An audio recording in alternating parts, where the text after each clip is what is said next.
Hi, welcome to soulful stories. Vasuki అంతర్మదనం, episode number 23.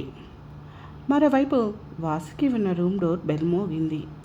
Vasuki వెళ్ళి door తీసింది. ఎదురుగా ఫార్మల్ డ్రెస్లో విశ్వ నవ్వుతూ కనిపించాడు.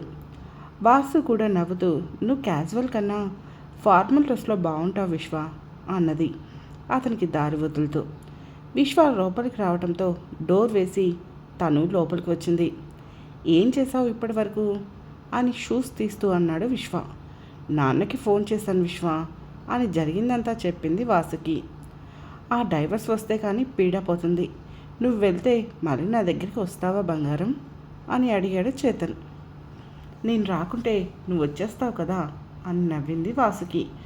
విశ్వ కూడా మెల్లగా నవ్వి, మన ప్రయాణం రేపు నైటేరా, రేపు మీటింగ్ అయ్యాక వస్తాను, ట్రైన్లో వెళ్దాం, ఫ్లైట్ టికెట్స్ దొరకలేదు అని చెప్పాడు. సరే విశ్వ అంది వాసుకి. ఏంటి ఆలోచిస్తున్నావు అని అడిగాడు విశ్వ. నేను నీకేమిచ్చాను విశ్వ, ఎందుకు నేనంటే అంత ప్రేమ నీకు అని అడిగింది వాసుకి.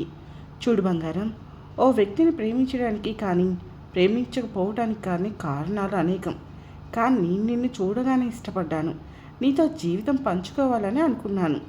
అది కుదరదు అని తెలిసినప్పుడు ఎంత బాధపడ్డానో, ఆ తర్వాత నువ్వు బాధలో ఉంటే అంతకంటే ఎక్కువే బాధపడ్డాను. నీకు మళ్ళీ దగ్గరయ్యాను కానీ ఈసారి వదిలిపెట్టరు ఏం జరిగినా అని అన్నాడు విశ్వ. వాసుకి ఏం మాట్లాడకుండా కిటికీ దగ్గరికి వెళ్ళి నిల్చున్నది. ఆమె కళ్ళల్లో నీళ్లు చేరాయి. ఆమె ఏడుస్తుందని తెలిసినా కూడా విశ్వ ఆమె దగ్గరికి వెళ్ళి ఓదార్చాలి అనిపించినా అది వదిలేసి తను ఓ మూలకు కూర్చొని వాసుకి ఇష్టం లేకుండా తన లైఫ్లోకి వెళ్ళకూడదు, అలా అని తను ఇష్టపడదు, ఏం చేయాలి, ఏం జరిగినా తనని వదిలే ప్రసక్తే లేదు అని అనుకున్నాడు. విశ్వ నన్ను ఇంతలా ప్రేమిస్తున్నాడు. అతని వయసు నాకన్నా చిన్న. నేను ఒకసారి పెళ్ళై ఆ వ్యక్తితో కాపురం చేశాను. నేను తనకి కరెక్ట్ కాదు, కానీ తను నన్ను చాలా ప్రేమిస్తున్నాడు. తనని దూరం పెడితే తట్టుకోలేడు. నిజానికి ఇన్ని రోజుల మా ప్రయాణంలో తనపై ఇష్టం, గౌరవం, ప్రేమ రోజు రోజుకి పెరిగింది. ముఖ్యంగా తను నన్ను ఒక తల్లిలా చూశాడు. నిజంగా ఇలాంటి మనుషులు కూడా ఉంటారా అని ఆశ్చర్యం వేసింది. ఇలాంటి ఓ వ్యక్తి ఆడపిల్ల జీవితంలోకి వస్తే ఆ అమ్మాయి జీవితం సంతోషాల హరివిల్లు అవుతుంది. నేను అందుకు తగునా? అతని స్వచ్ఛమైన ప్రేమకి నేను అర్హురాలనా? అంతా ఆ పైవాడి దయ అనుకుంది. ఆ తర్వాత రోజు నైట్ ఇద్దరు కాశీ వెళ్ళారు. అక్కడే తెల్లవారుజామున వాసుకి గంగలో మునుగుతూ తన మెడలోని మంగళసూత్రాలు, కాలికి ఉన్న మెట్టెలు తీసి గంగలో వదిలేసింది. తను అలా ఎందుకు చేసిందో విశ్వకి అర్థం కాలేదు. తను చాలాసార్లు అనుకున్నాడు, వాసుకి విషయంలో తప్పు చేస్తున్నానా? తను ఇంకా ఆ మెట్టెలు, మంగళసూత్రాలు తీయలేదు అంటే ఇంకా తను తన భర్తతో కలిసి ఉండాలి అని అనుకుంటుందా అని. కానీ తనని అడిగే ధైర్యం చేయలేదు. ఇద్దరు అక్కడ దర్శనం చేసుకొని ఆ రాత్రి గంగా హారతి చూసి ఇంచుమించు ఆ రోజుతో దేశం మొత్తం తిరిగారు. అక్కడే మరో 2 రోజులు ఉన్నారు. వాసుకి ఇక తమ ఇంటికి బయలుదేరతాము అని అన్నది. మళ్ళీ వస్తావా అన్నాడు విశ్వ. ఏ, నేను రాకుంటే నువ్వు రావా అని అడిగింది వాసుకి. నేను వస్తాను బంగారం, వస్తాను. కానీ ఇన్ని రోజులు నాతో ఉన్నావు కదా, నా ప్రేమ నీకు అర్థమైతే నువ్వే వస్తావు. అందుకే ఈసారి నేను రాను, కానీ ఇప్పటికే నేను నీకోసం ఎదురు చూస్తూనే ఉంటాను అన్నాడు విశ్వ. ఆ మాటతో వాసు విశ్వాని గట్టిగా హక్ చేసుకుంది. అది అతను ఊహించనిది. తిరిగి హత్తుకోవాలి అనుకున్నాడు, కానీ ఏదో అతను ఆపేసింది. వాసు రేపు ఉదయం ఫ్లైట్కి హైదరాబాద్ వెళ్ళు, అక్కడి నుంచి ఇంటికి క్యాబ్ బుక్ చేస్తాను అన్నాడు విశ్వ. వాసు అతన్ని వదలకుండానే అన్నది. ఆమె అలా ఉండటం అతనికి చాలా ఇబ్బందిగా ఉంది. అతనికి అర్థమవుతుంది ఆమె ప్రేమ, కానీ తను అక్కడికి వెళ్తే పరిస్థితులు ఎలా అయినా మారవచ్చు. అందుకే అతనికి భయంగా ఉంది. విశ్వ అని పిలిచింది వాసుకి. ఆ బంగారం అన్నాడు విశ్వ. నాకు నీతో లైఫ్ అంతా ఉండాలని ఉందిరా అంది వాసుకి. నేను అదే కదా కోరుకున్నది అని అన్నాడు విశ్వ. నేను అందుకే అర్హురాల్ని కాదు కదా అంది వాసుకి. ఎవరు చెప్పారు అని అడిగాడు విశ్వ. నా జీవితం అంది వాసుకి. ఇది మన జీవితం, ఒకే ఒక్క జీవితం. మనకి నచ్చినట్లు బ్రతకాలి. అందులో అర్హతలు, అవమానాలు ఎవరో ఏదో అనుకుంటారు అని ఇలాంటివన్నీ అవసరం లేదు. మన జీవితం మన ఇష్టం. నీ ఆలోచన నాకు అర్థమైంది. నిన్ను ప్రేమించే ప్రేమ ముందు ఇవి ఎక్కువ కాదు. నువ్వంటే నాకు చాలా ఇష్టం బంగారం. నేనంటే నాకు ఎంత ఇష్టమో అంతకంటే ఎక్కువ ఇష్టం అన్నాడు విశ్వ. వాసు ఇంకా గట్టిగా అతన్ని హత్తుకుంది. విశ్వ వాసు మొహాన్ని చేతిలోకి తీసుకొని నెదురుపై ముద్దు పెట్టాడు. వాసు ఏడుస్తూ విశ్వ పెదవులను అందుకుంది. విశ్వ అందుకు జత కలిపాడు. జస్ట్ కిస్ చేసుకున్నారు అంతే. ఇద్దరు అలా చాలాసేపు సైలెంట్గా ఉన్నారు. సాయంత్రానికి విశ్వ వాసుని తీసుకువెళ్ళి ఎయిర్పోర్ట్లో వదిలాడు. ఫ్లైట్ వచ్చే వరకు ఇద్దరు ఒకరినొకరు పట్టుకొని సైలెంట్గా కూర్చున్నారు. వాసు కంట్లోంచి నీళ్ళు వస్తూనే ఉన్నాయి. విశ్వ తుడుస్తున్నాడు కానీ ఏడవద్దు అని చెప్పలేకపోతున్నాడు. ఇద్దరు సంవత్సరంన్నర పాటు కలిసి ఒకరికి ఒకరు అలవాటైపోయారు. తనవులు కలవకపోయినా మనసులు గాఢంగా కలుసుకున్నాయి. ఆ మనసులే ఈ దూరం అనే పదాన్ని అంగీకరించలేకపోతున్నాయి. ఫ్లైట్ అనౌన్స్మెంట్ వినిపించగానే విశ్వ వాసు చేయి పట్టుకొని లేచి తన చేతిలో ఒక మొబైల్ పెట్టి, నీ క్షేమ సమాచారం నాకు చాలా అవసరం బంగారం. అవే నాకు ఊపిరి, గుర్తుపెట్టుకో అని అన్నాడు. ఆ తర్వాత వాసుని కౌగిలించుకొని వదిలి లోపలికి వెళ్ళమని అన్నాడు. వాసు విశ్వాన్ని హత్తుకొని ఒక్క నిమిషం కూడా అక్కడ ఉండకుండా పరుగున లోపలికి వెళ్ళిపోయింది. వెళ్తున్న ఆమెను చూస్తూ అప్పటి వరకు దాచిపెట్టిన కన్నీళ్లకు స్వేచ్ఛని ఇచ్చాడు విశ్వ. వాసు ఫ్లైట్లో కూర్చున్నంతసేపు ఏడుస్తూనే ఉంది. సరిగా గంటన్నర తర్వాత వాసు హైదరాబాద్లో దిగింది. అక్కడి నుంచి వాసు విశ్వకి ఫోన్ చేసి ఫ్లైట్ దిగినట్లు చెప్పింది. విశ్వ క్యాబ్ డీటెయిల్స్ సెండ్ చేశాడు. వాసు బయటికి వచ్చి విశ్వ పంపిన డీటెయిల్స్తో అతను పంపిన క్యాబ్ గుర్తించి ఎక్కి కూర్చుంది. చాలా రోజుల తర్వాత తను ఇంటికి వెళ్తుంది. అక్కడ ఏ పరిస్థితులు ఎదుర్కోవాలో, చేతన్ ఎక్కడున్నాడో అనే ఆలోచనలు ఆమెను చుట్టుముట్టాయి. అదేంటో ఇన్ని రోజులు ఒక్కసారి కూడా గుర్తు రాలేదు, ఇప్పుడు గుర్తొస్తున్నాడు. ఇలా ఆలోచనల నడుమ ఇల్లు చేరింది. ఇంటికి వచ్చాను అని విశ్వకి మెసేజ్ పెట్టింది. ఇంటి ముందు క్యాబ్ దిగగానే తల్లిదండ్రి బయటికి వచ్చారు. వాళ్ళు వాసుకిని చూసి కళ్ళ నిండా నీళ్లు పెట్టుకున్నారు. విశ్వనాథ్ గారు ముందుకు వచ్చి వాసుకిని హత్తుకొని ఆమె నుదుటిపై ముద్దు పెట్టి, ఎలా ఉన్నావురా అని అడిగారు. బాగున్నానన్నా, మీరెలా ఉన్నారు అన్నది వాసుకి. విశ్వనాథ్, బాగున్నా తల్లి, రా లోపలికి వెళ్దాం అని ఇద్దరు వెనక్కి తిరిగేసరికి అక్కడ ఉండాల్సిన గంగా లేదు. వాసుకి మనసు చివిక్కుమంది. విశ్వనాథ్ వాసుని లోపలికి తీసుకెళ్తుంటే, ఒక్క నిమిషం అని అప్పుడే హారతి పళ్ళంతో ఎదురు వస్తూ అన్నారు గంగా. ఆవిడ అలా ఎదురు రావడంతోనే వాసుకి కళ్ళల్లో ఆనందంతో కూడిన నీళ్ళు వచ్చాయి. గంగా కళ్ళు తుడుచుకుంటూ వాసుకి దిష్టి తీసింది. పని వాళ్ళని పిలిచి ఆ దిష్టి నీళ్ళు వాసుకి ఇచ్చి కూతుర్ని హత్తుకుంది. చాలా రోజుల తర్వాత ఆ ఇంట్లో ఆనందం కనిపించింది. ఆ పెద్దవాళ్ళిద్దరూ మనస్ఫూర్తిగా కూతురుతో మాట్లాడారు.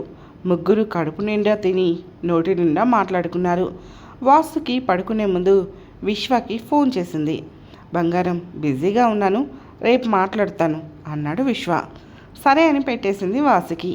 ఆ రాత్రి ఆమెకి ఎన్నో జ్ఞాపకాల నడుమ సరిగా నిద్ర పట్టలేదు. తెల్లవారింది. ఆ రోజు కాస్త కష్టంగా, కాస్త ఇష్టంగా గడిచింది. ఆ రోజు కూడా విశ్వ 2 మాటలు మాట్లాడి ఆఫీస్ వర్క్ ఉంది అని ఫోన్ పెట్టేశాడు. అది ఆమెకి ఎందుకో బాధగా అనిపించింది. సరే, నేనంటే ఖాళీగా ఉన్నా, తనకి వర్క్ ఉంటుంది కదా అని తనకు తాను సర్ది చెప్పుకుంది వాసుకి. తెల్లవారితే కోర్టుకి వెళ్ళాలి. చాలా రోజుల తర్వాత చేతన్ని చూస్తున్నా. ఎన్ని ఆధారాలు ఉన్నా, ఏమున్నా చేతన్ నాకు విడాకులు ఇవ్వను అంటే, నేను తనను వదిలేసి దూరంగా వెళ్ళిపోయాను అంటే పరిస్థితి మళ్ళీ మొదటికి రావచ్చేమో. ఇలా అనేక రకాల ఆలోచనల మధ్య ఎప్పటికో నిద్రపోయింది వాసుకి. తెల్లవారి లేచి చూసేసరికి తన మొబైల్కి విశ్వ నుంచి ఒక మెసేజ్ వచ్చింది. బీ స్ట్రాంగ్ బంగారం, ఏ పరిస్థితినైనా ధైర్యంగా ఎదుర్కో, ఇక నేను నీకోసం ఎదురు చూస్తూ ఉంటాను అని మెసేజ్ చేశాడు. ఆ మెసేజ్తో నిన్న మనసు అంచుల్లో దాగి ఉన్న కాస్త నిర్లిప్తత పోయింది. లేచి ఫ్రెష్ అయి బయటికి వచ్చింది. విశ్వనాథ్, గంగా హాల్లో కూర్చున్నారు. వాసు వచ్చి వాళ్ళ దగ్గర కూర్చుంది. బయలుదేరదామా తల్లి అన్నారు విశ్వనాథ్. ఆ నాన్న అంది వాసుకి. ముగ్గురు బయలుదేరారు. వీళ్ళు కోర్టుకి వెళ్ళేసరికే కోర్టు స్టార్ట్ అయ్యింది. వీళ్ళకంటే ముందున్న కేసు నడుస్తుంది. వీళ్ళ కేసు వాదించే లాయర్ వీళ్ళ దగ్గరికి వచ్చి నెక్స్ట్ మన కేసే అని చెప్పాడు. ఎక్కడైనా చేతన్ కనిపిస్తాడో ఏమో అని వాసుకి చుట్టూ చూస్తుంది. అతని కోసం ఆమె ఎందుకు చూస్తుందో ఆమెకి తెలియదు. కాసేపటికి వాసుకి కేసు వాదనకి వచ్చింది. అప్పుడు ఎంటర్ అయ్యాడు చేతన్. వస్తూనే ద్వేషం నిండిన కళ్ళతో వాసుకిని చూస్తూ వచ్చాడు. అతని చూపులకు ఆమె వణికింది. విశ్వనాథ్ ఆమె చేతిని పట్టుకున్నాడు. వాసుకి తండ్రిని చూసింది. భయపడకు అన్నట్లు చూశారు విశ్వనాథ్. వాసుకి తల దించుకొని ఉంది. ఆమె కళ్ళ నిండా నీళ్లు నిండుకున్నాయి. నేనేం తప్పు చేశాను, ఇక్కడి వరకు వచ్చింది పరిస్థితి అని ఆమె బాధపడిన క్షణంలో జడ్జి గారు చేతన్కి వాసుకి ఇద్దరికి అంగీకార నిమిత్తం విడాకులు మంజూరు చేస్తున్నాను అని అనౌన్స్ చేశారు. ఇద్దరు సంవత్సరం క్రితమే సంతకాలు పెట్టడము, అలానే మ్యూచువల్ డైవర్స్ అవ్వడంతో అక్కడ వర్క్ వెంటనే అయిపోయింది. చేతన్ సంతకం పెట్టి బయటికి వచ్చాడు. వాసుకి కూడా సంతకం చేసింది. విశ్వనాథ్, వాసుకి, గంగా బయటికి వస్తున్నారు. వాసుకి ఇక నుంచి విముక్తి చేయబడిన పక్షి. ముగ్గురు అలా బయటికి వచ్చారో లేదో చేతన్ తన పాకెట్లో దాచిన కత్తిని తీసుకొని వాసుకిని పొడవబోయాడు. అంతే, ఎక్కడి నుంచి వచ్చాడో తెలియదు కానీ చేతన్ కత్తిని పట్టుకున్నాడు.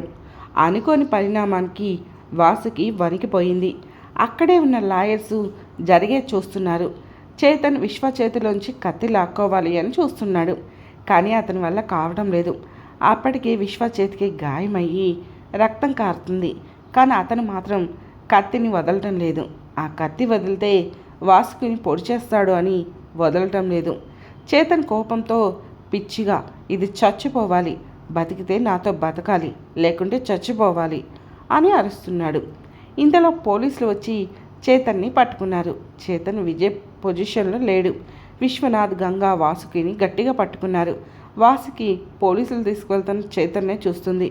ఒక మనిషిని, అది కట్టుకున్న భార్యని, తనకి ఎన్నో రోజులు ఆ 5 నిమిషాల పడక సుఖాన్ని ఇచ్చిన దాన్ని, 5 సంవత్సరాలు తన పరువు కోసం ఉన్నదాన్ని, తను మారతాడేమో అని ఆశగా ఎదురు చూసిన దాన్ని, అన్నిటా విసిగిపోయి నన్ను వదిలేయమని కోరినందుకు, నేను వదిలేస్తున్నందుకు నన్నే చంపాలని చూస్తున్నాడు. ఇంత క్రూరుడినా నేను పెళ్లి చేసుకుంది, ఇంత క్రూరుడితోనా నేను కాపురం చేసింది అని ఆమె ఆలోచన నుంచి వెంటనే గుర్తొచ్చాడు. తల్లిదండ్రిని వదిలి దగ్గరికి పరిగెత్తింది వాసుకి. చేతికి కారుతున్న రక్తాన్ని చూసి తన చున్నీతో తుడిచి కట్టుకట్టింది. విశ్వనాథ్, గంగా, వాసుకి దగ్గరికి వచ్చారు. మెల్లగా వాసుకి చేతి నుంచి తన చెయ్యిని వదిలించుకున్నాడు.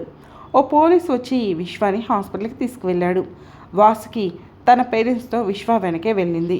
కానీ వద్దు, ఇంటికి వెళ్ళు అని తనని రానివ్వకుండా వెళ్ళిపోయాడు. వాసుకి ఏడుస్తూ తల్లిదండ్రితో ఇంటికి వెళ్ళింది. అప్పుడు విశ్వనాథ్ గారు, ఎవరమ్మా అతను అని అడిగారు.